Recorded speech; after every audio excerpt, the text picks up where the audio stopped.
Swedish Archer artillery and Arthur radars heading to Ukraine. Man, we've been talking a lot about Sweden on this channel lately. As far as military technology goes, I can definitively tell you that Sweden is developing weapon systems that would make Germany, the US, and South Korea envious. Stockholm just greenlit a hefty $295 million military aid package that includes 18 Archer self-propelled howitzers and 5 Arthur counter-battery radars. Hey friends, Wes here, veteran of the US Army Infantry and the US Air Force, and Swedish Defense Minister Pal Johnson, in a statement that essentially translates to "We see you, Russia," made it clear that artillery remains Ukraine's top battlefield priority, and for good reason. Artillery has been the backbone of Ukraine's defense strategy since day one of the full-scale invasion. I never understood why they called the infantry the queen of battle and artillery the king of battle. Artillery can't hold ground, it can't occupy land. All it can do is give you a 100% disability rating at the VA for hearing loss. Anyways, this isn't Sweden's first rodeo with Ukraine's military aid. Kyiv has already received 8 Archer systems and an Arthur radar in collaboration with the UK. But this new batch, it cranks Ukraine's firepower up another notch, with deliveries set to start in 2025 for the radars and 2026 for the howitzers. Man, it seems like I've also been talking a lot about artillery on this channel lately. But besides FPV drones, really artillery and air defense have surfaced as the 2 most important capabilities in modern war. Oddly enough, these are the same capabilities that the United States let atrophy during the 20-year global war on terror. But I'm digressing. While artillery has proven to be the king of battle in Ukraine, one type in particular has taken the taco, so to speak. I'm talking about self-propelled artillery, the kind that can shoot and scoot to avoid counter-battery fire quickly. So what the heck is the Archer? Well, if battlefield artillery had an elite club, Sweden's Archer 155mm self-propelled howitzer would be sitting in the VIP section. Seriously, we're talking about the gold standard in self-propelled artillery here. Designed by BAE Systems Bofors, this machine is built for speed, precision, and survivability. 3 things Ukraine desperately needs in its ongoing artillery war with Russia. Artillery is the backbone of modern warfare, and Archer isn't here to play second fiddle. This beast can fire up to 8 rounds per minute. And with a full magazine of 21 shells, it can rain down a devastating MRSI, or Multiple Rounds Simultaneous Impact strike, meaning multiple shells land on the target at the same time. If you're sitting in a Russian artillery position, one Archer firing at you is bad enough, but when multiple Archers coordinate, entire enemy units can be neutralized before they even get to eat their crackers, salted fat, and porridge for breakfast. With a max range of 50 kilometers or 31 miles, using precision-guided Excalibur rounds, Archer lets Ukrainian gunners strike from a safe distance, far beyond the reach of most Russian artillery. While standard Russian howitzers like the MSTA-B and the 2S-19 MISTA-S have effective ranges of around 24 to 30 kilometers, Archer comfortably outshoots them and outranges them. This means Ukraine can hit Russian positions while staying out of their return fire radius, a massive tactical advantage in an artillery-heavy conflict. What's more, stationary artillery is dead artillery. In modern warfare, counter-battery radars quickly pinpoint the location of enemy guns, and within minutes, return fire can wipe them out. That's where Archer's mobility comes in. It has a firing position setup time of less than 30 seconds, a time to fire all 21 shells in about 2.5 minutes, and a relocation time after firing of 30 seconds. That means that within 3 minutes, Archer has unleashed hell and is gone before enemy artillery can respond. Compare that to traditional towed artillery, which can take 10 to 15 minutes to pack up and move. It's an eternity under fire. In a war where artillery duels are daily reality, Archer's shoot and scoot capability is the difference between surviving the fight and becoming a smoking crater. Most traditional self-propelled artillery like Russia's 2S-19 Mista-S, moves on tracked platforms, which are slow, maintenance heavy, and prone to getting stuck in Ukraine's infamous spring mud.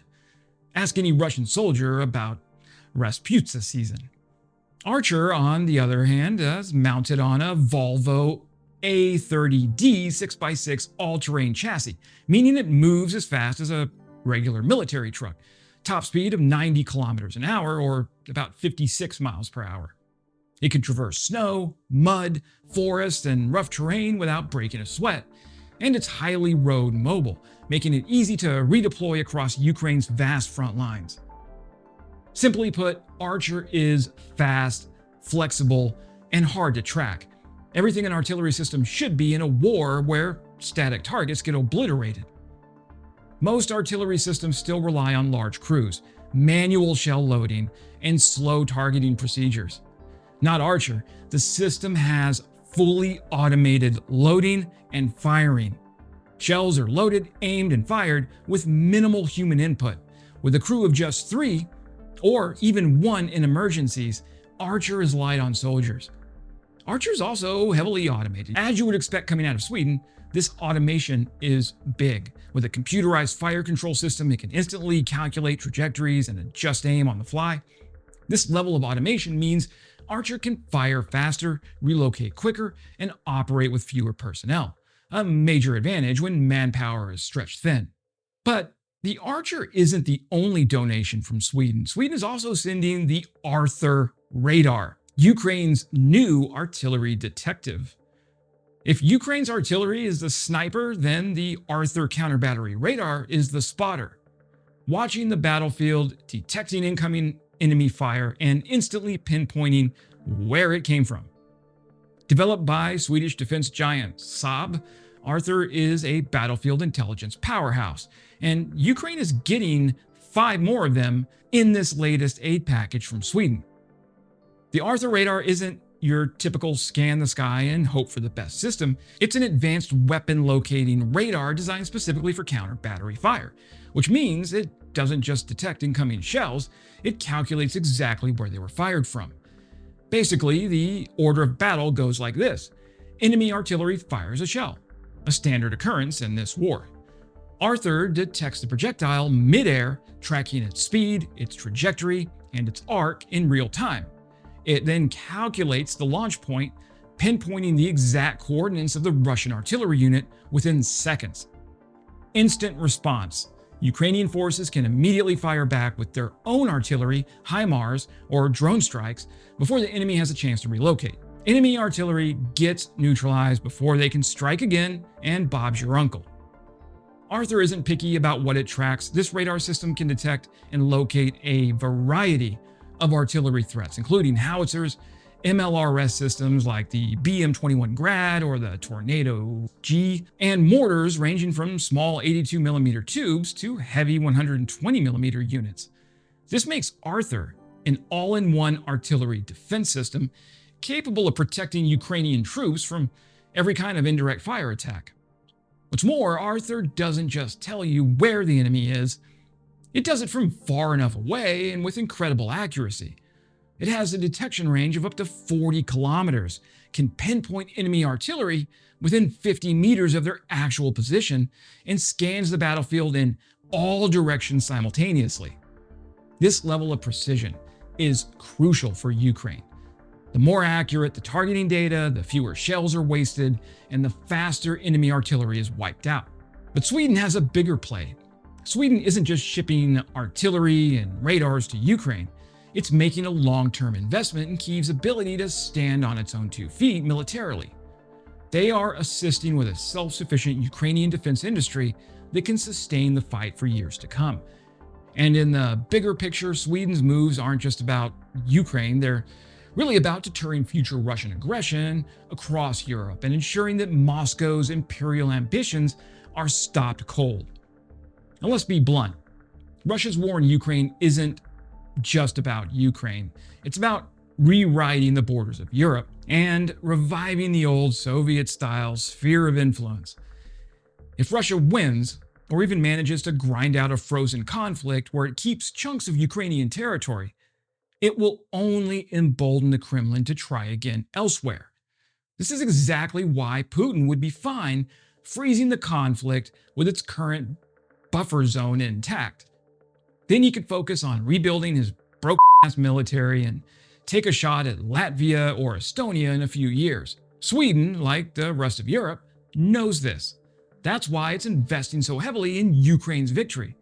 Because Ukraine is Europe's shield. And because stopping Russia now means preventing future invasions of Moldova, Georgia, or even the Baltics. By arming Ukraine, funding its defense industry, and joining international coalitions, Sweden is helping ensure that Russia's imperial ambitions die in Ukraine, not anywhere else. So with these new artillery systems en route, Ukrainian gunners will soon have even more firepower to keep draining Russia's dwindling resources. After all, Putin does not have unlimited troops. He will run out eventually, but until then, let's ensure we continue to get Ukraine the weapon systems it needs to win this fight. And based on recent US flippancy, the more European systems, the better. Okay, that's it for today, friends. If you subscribe, I'll bring Frenchie back for the next video. We all know he's your favorite character, and oui, monsieur, well, we are coming back to talk about the Raphael again. Oh, I'm here, it's magnifique. And as always, glory to Ukraine, glory to the heroes. Crimea is Ukraine.